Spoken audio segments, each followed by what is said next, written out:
Iran ने 48 घंटे का युद्ध लड़ने की पूरी तैयारी कर ली है। 48 घंटे में ईरान 200 मिसाइल फायर करना चाहता है। 48 घंटे में ईरान अब इजराइल को पूरी तरह खत्म करना चाहता है। ईरान ने इस युद्ध के लिए एक बड़ी तैयारी की है। इस तैयारी का वीडियो जब से इजराइल पहुंचा है तब से नेतन्याहू के सभी कमांडर बैकफुट पर नजर आ रहे हैं।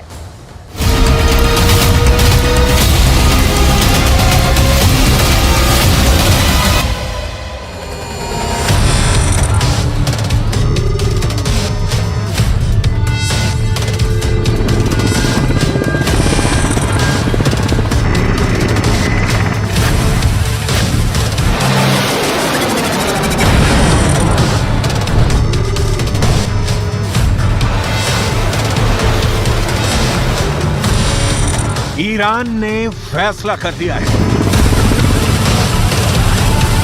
ईरान ने ताकत की नुमाइश शुरू कर दी है।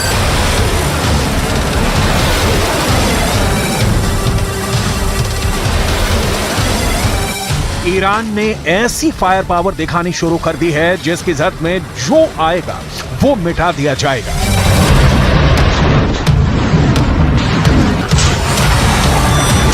ईरान बताना चाहता है कि इजराइल से वो टक्कर लेने के लिए तैयार है, लेकिन क्या वाकई ऐसा है कि ईरान अब इजराइल से युद्ध करना चाहता है? क्योंकि गाजा से युद्ध निकलकर बाहर फैला तो खतरा तीसरे विश्व युद्ध का जताया जा रहा है, जिसकी आग में पूरी दुनिया जलेगी।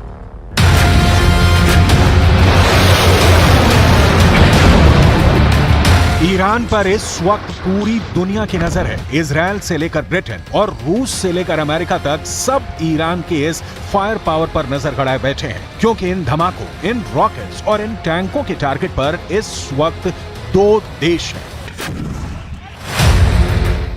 पहला है इजराइल और दूसरा है उसकी मदद करने वाला अमेरिका। इन दोनों देशों से दुश्मनी की सबसे नई वजह इस वक्त गाजा है और वहां हो रही बमबारी।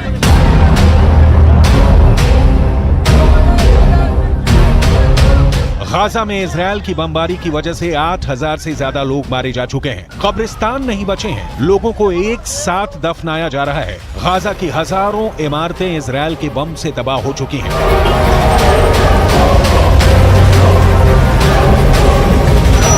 गाजा में 21,000 से ज्यादा लोग घायल हैं और गाजा का हर अस्पताल इस वक्त बुरी तरह जख्मी लोगों के इलाज में जुटा हुआ है। इन्हीं तस्वीरों की वजह से इस वक्त पूरे पश्चिम एशिया में गुस्सा है और इजराइल को बहुत बड़ी वार्निंग भी दे दी गई है। तुर्की ने कहा है कि इजराइल गाजा पर बमबारी वाला पागलपन बंद करे। राष्ट्रपति एर्दोआन ने कहा है कि अमेरिका के बिना इजराइल की सेना 3 दिन में ढह जाएगी। सऊदी अरब ने कह दिया है कि इजराइल गाजा में घुसने की कोशिश न करे, इसका अंजाम बहुत बुरा होगा।